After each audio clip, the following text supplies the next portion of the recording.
We ended last time with the first real performances of a band, overcoming the main hurdle of getting Nina on that stage and willing to be her truest self. This episode begins with her basking in the afterglow, the single victory inspiring her to want to do more, reach higher, maybe take up an instrument of her own, though Momoka tries to put the brakes on that aspiration. It hardly deters her, though. Nina is reveling in the gestalt of music making, enjoying browsing through the instruments and letting her imagination spool out. Momoka says everyone is like this after their first performance, but in Nina's own thoughts, we can see that it's more than this, that it was the first time she got to shout out her feelings, giving it her all instead of caring what other people thought. And so, this opening pre-credits bit is surely but a taste of things to come, right? The springboard towards a bright future, now that all are on the same page at last. Well, let me first point something out. At no point in this episode do all three girls play together, at least for the audience. We hear a playback of what presumably was an earlier instance, but there is no unified performance. However, all three will use their instrument at one point or another in an aggressive or disruptive way. Momoka strumming loudly to break up the fight between Subaru and Nina, Nina shouting into the mic 2 different times, and Subaru seemingly taking out her frustration at the other two on the rental kit. The only music we get this time, then, is dissonance, expressions of frustration or disbelief at the others. So that hopeful, optimistic opening might seem like it was there just to set us up to be surprised by the rest, leveraging emotional delta for effect, but we might also argue that Nina's state in the opening is part of what causes all the other friction. And here's what I mean. To this point, Nina has been constrained by a fear of failure. She would rather flee a difficult situation or give up before trying if there's a chance she might lose. Through great team effort, she lands on that stage and sings her heart out and has something new and precious, and she thus immediately fears losing it. Now that the band means something to her, she's almost paranoid about possible threats to it. She's like a jealous lover, struggling to trust in another's fidelity. It seems appropriate to me, then, that we get two different references to ex-lovers in this episode. Momoka suggesting Subaru might be trying to get together with an ex, and the lover's etude improv that Subaru's grandmother suggests. These seem to echo the fear Nina is experiencing of losing the existing relationship. Though Subaru and her situation with her grandmother form most of the episode, Nina first expresses this paranoia towards Momoka. In the last video, I talked about a pattern around the meals in the episode, where the first meal is followed by Nina sharing something about her motivation or enthusiasm for the band, and the second followed by Subaru doing the same. Maybe this is just me looking for patterns, but the third meal should thus be followed by Momoka doing something that informs her own motivation. What we got, though, was her looking at the poster for the old group Diamond Dust. Now, in this episode, Nina sees that Momoka was looking them up on her phone, and it starts her worrying. Remember that Nina kept looking up her own bully on her phone in the second episode, a sore spot that she couldn't quite stop touching? I can imagine her thinking Momoka might likewise be keeping tabs on them over some unresolved business or feelings. When she brings it up with Subaru, she herself isn't worried. She points out that if Momoka was wary of her old group, then she wouldn't have recruited amateurs like the two of them. Unfortunately, Subaru isn't around much longer to assuage Nina's fears, suddenly having a development of her own to interfere. Subaru won't answer their texts, and Momoka immediately leaps to the conclusion that it must be a boy. And since she didn't seem like she was dating, then perhaps she was trying to get back together with an ex. Momoka also talks about how girls in bands get attention from boys in bands, that they are seen as easy prey, but ultimately says that they should be free to choose who they date and where they work, even though no one was talking about work. All of that, then, it sounds like the voice of experience, no? To immediately assume a boy, or even drama with an ex, as well as bringing up job choice apropos of nothing? So, even though she will not spill the tea about her band splitting up in the following scene, we might have gotten a sneak peek in the comments that sprung most readily to her mind. Now, that may not be the case, but Nina perhaps came to the same conclusion, considering that the comment about dating and work is immediately followed by her broaching the topic of Diamond Dust, asking Momoka what she thinks of them. For a change, it would be Momoka rather than Nina whose actions and words disagree. In an even voice, she'll answer nothing, and clarify that she doesn't hate them or anything, she honestly wishes them the best. But her body language undermines this indifferent answer, as she gets up and moves across the room from Nina after they are brought up, moving from light to shadow as she does so. When Nina pursues her, asking the truly obvious question about why she quit, she'll be evasive. They don't need to talk about that. And she'll pick up a guitar to begin picking out a tune. She had a similar avoidance strategy in the premiere, when the two of them argued over whether she should have given away her song, strumming the unplugged electric guitar rather than give answer. In that premiere scene, Momoko expresses exasperation over Nina's stubbornness, and in the present scene, that same stubbornness shows back up, as Nina changes tack to ask, instead, what kind of band they were. A slightly less evasive question, then, and Momoko fetches a framed picture by way of introduction to the history of Diamond Dust. And truly, there's only just so much bitterness possible if she keeps that picture close at hand. As she relays their history, which sounds so serendipitous, but that I understand why they felt it was fate, she gets increasingly animated, in contrast to the measured responses she had given initially. And I'm struck by how much her story sounds like it could have been its own anime. A girls' band club where everyone is already talented, the fantasy of playing on stage at the cultural festival and bringing down the house, chasing that success to move to the big city, then finding themselves on the verge of a major debut, a series that ends on that note of promise. Instead, Momoko leaves the band, and her anime actually starts after the almost happy ending. Of course, why Momoko left is conspicuously absent, and it's hard for me to believe it's something simple as creative differences, if she is being so cagey about it. But Nina is actually fixed on something else, the picture of Momoko and friends while they were still classmates, and she exclaims with her own sense of wonder, "So this is how you smile." That is the biggest oof moment of the series so far to me, since the implication is that Momoko has yet to smile a real smile around Nina.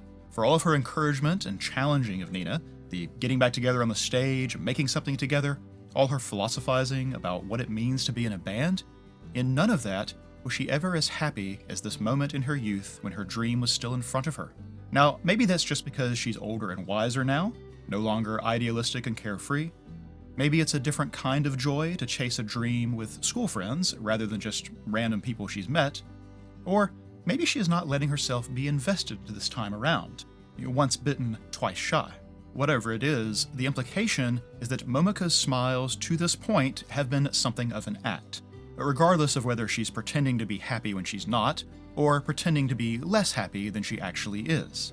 This scene, then, introduces a kind of twin motif for this episode: smiles and acting, and the two are entwined. The smiles motif is easy enough since there are two main instances. This one with Momoko, and Subaru's story about her grandmother, Tendo, only genuinely smiling when Subaru talks about becoming an actor.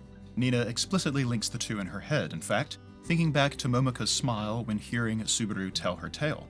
At this point, I think Nina fixes on the bitter part of the parallel. Momoko smiled genuinely around her friends and bandmates, and they would eventually go their separate ways. The reason for her smile disappears. So too will Tendo's, as Subaru has no intention of becoming an actor in truth. Both are happy about an imagined future that will not actually come to pass. Nina then thinks Subaru should tell her the truth, sooner rather than later. But I refer now back to what I said about Nina's fear of losing the band. The acting is a threat to the group in Nina's mind, and just as she can't trust Momoko when she tells her not to worry about Diamond Dust, she can't trust Subaru means it when she says she isn't quitting the band. Nina's meddling in the conflict between Subaru and her grandmother comes in part from her own fear and insecurity. Now, in Nina's defense, Subaru did tell them she was quitting the band. This turns out to be one part panic and one part technique. As she says, trick your friends to trick your enemies. In other words, acting, and from our non-aspiring actor no less. But acting is all over this episode, both in the explicit narrative and in the deception that the characters ply against one another. Subaru mentioned the only time Tendo genuinely smiles, but the implication is that all the other smiles her grandmother gives are forced ones. They are her acting, pretending to feel one way when the reality is another. Momoko likewise is acting with her smiles to some degree. Certainly, all the customer service smiles she gives at her part-time job give her plenty of practice. She, too, was acting indifferent to Diamond Dust, while her actions undermine her performance. Subaru will also accuse Momoko at the end of understanding her situation but refusing to help, possibly a companion statement to Nina's earlier accusation that Momoko doesn't seem to care that Subaru may quit. And that accusation at the end, Subaru claims, was acting, her pretending to vent frustration at the others, though I think it's equally possible that her explanation was the real acting. And Subaru, of course, is acting when she behaves as the prim lady her grandmother expects to see, and to say nothing of pretending to pursue a career in the field. All of this, then, is intermixed with literal acting too, with the taping of the show and the improv exercise that Tendo strong-arms the group into. Here's the thing, then. Nina is not a good actor at all. In fact, I think she distrusts the idea. Like Momoko said before, she can't lie to herself, and she's pretty bad at lying to others, too. When Subaru asks her if she was available the next day, she lies and says she's not, still sore over the spat in the practice room, but she can only maintain that lie for like 2 seconds before coming clean. She even honestly answers Tendo that she is not ready to participate in the lover's etude, though obviously in that situation there should have only been one right answer. In said improv, Momoko and Nina are both understandably terrible, stilted, struggling not to snicker, but Nina is able to pull a convincing performance by making her part something she truly feels. The questions to Subaru about leaving them and her own genuine hurt. As I said, Nina is like a jealous lover when it comes to the band, so relating the lover's etude to her leaving the group instead is an easy pivot, being so near to what she actually feels. Taking all that together, I think Nina is especially paranoid about playing pretend, and perhaps fears that others are acting rather than being truthful. She really only has the one mode, and cannot understand why other people would act differently. Momoko acting indifferent only makes her want to pry. Subaru acting like she's an aspiring actress only makes her want to expose the deception. Nina can't understand why someone would act in a way that they don't really feel. That is, until the end. Subaru explained to Nina the origin of her name, even showing her the film, and indeed, the close similarity between the Subaru of now and her grandmother in that role gives a nice resonance to Tendo's desire. The real actor pretending to be Subaru, and the real Subaru pretending to be an actor. So, when Nina has an opportunity to ask Tendo her feelings on her granddaughter as an actress, she finally has a moment to understand. Nina may not understand playing pretend, but she does understand dreams. She, after all, is self-conscious about having none herself. When Tendo explains the resentment her acting career garnered from her own daughter, and contrasted it against the smile that Subaru gave over the same career, her desire makes more sense. The smiles, again, and here I think Nina links them up with dreams. Momoko's smile was genuine back when her dream was still alive, after all, and once Tendo explains about her dream to act in the same picture with her granddaughter, the one who smiled about her job, Nina at last has an on-ramp to understand why someone would pretend. Subaru is protecting her grandmother's smile and dream, even if she is only acting like she's acting to do so. In that light, the deception no longer seems sinister to Nina, something to be distrusted. Instead, it's something like affection. And I like how the tension lines return, boiling up as she comes to that realization. And though it is incredibly confounding for Subaru, I think it's important that Nina does intervene. In essence, that is the proof that she has understood there are times to not be perfectly honest or forthcoming. Subaru does have a good reason to keep her feelings secret, and if she does, then maybe Momoko also has a good reason to stay tight-lipped about her former bandmates. Acting and pretending aren't always the behaviors of someone being untrustworthy. Sometimes they're the actions of someone being protective. For the band to work, then, Nina has to trust that the others are telling the truth about their commitment, and let them choose to put up an act or be as transparent as they see fit. I'm highly amused, then, by Subaru's last little performance, where she seems at her wit's end, accuses Nina of being a morality monster and Momoko of refusing to help, and then proclaims the outburst a bit of acting. Yet, since what she's saying is probably true, this actual bit of just kidding might be the acting. I can't help but feel like she's tweaking Nina a bit then, payback for the meddling. However, even though they went the whole episode without playing together, The very last shot is Subaru preparing to click them in, the implication being that they will immediately be playing as a group right when the credits roll. So growing pains and fear of fracture, but by the last frame, back to something a little more united, a little more tested, I dare say, a little more real.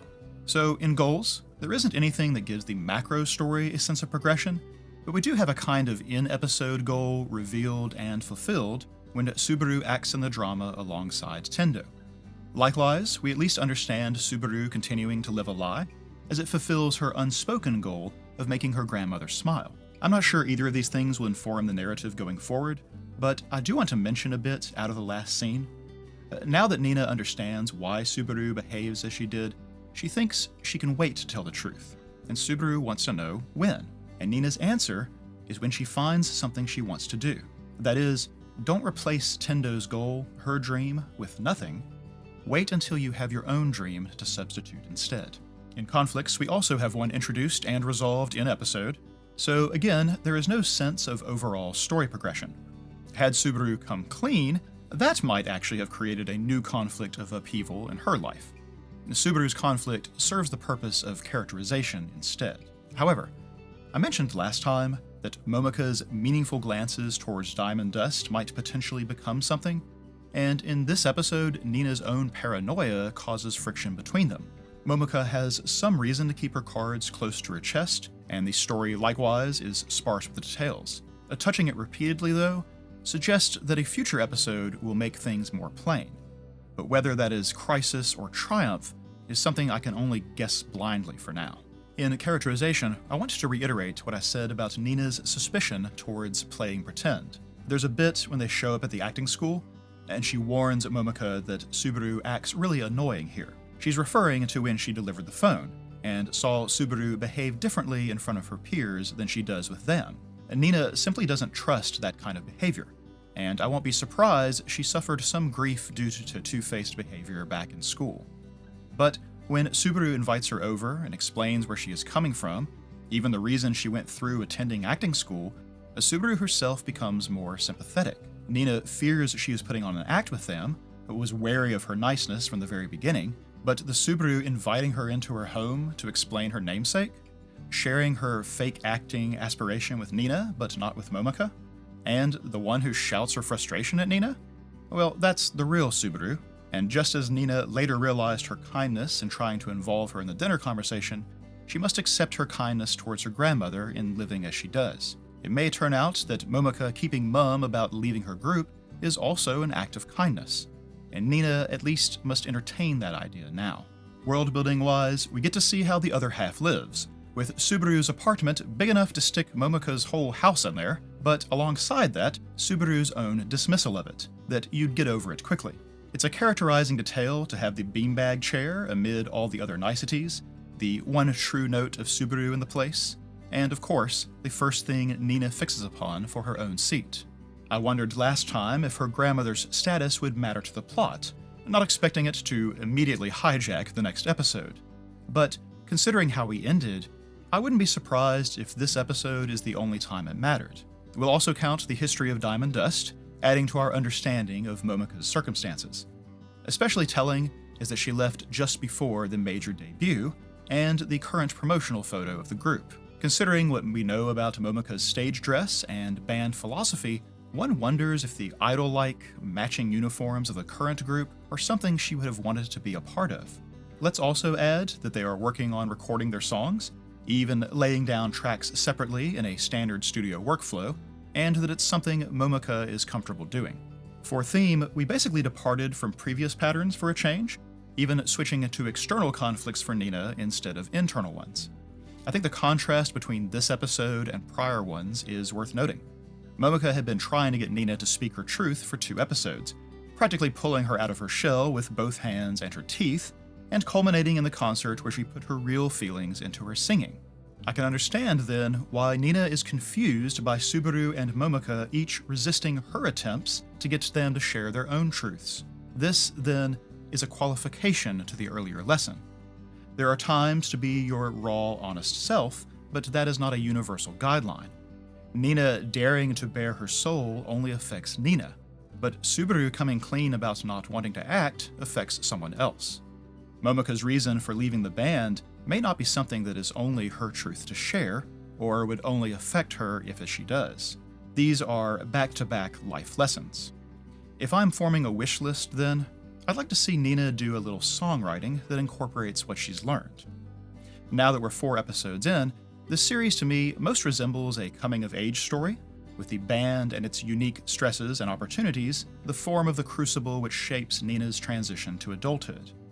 That, I suspect, will be one of the overarching patterns of the show when we look back at the end. And that is all for now. See you next week.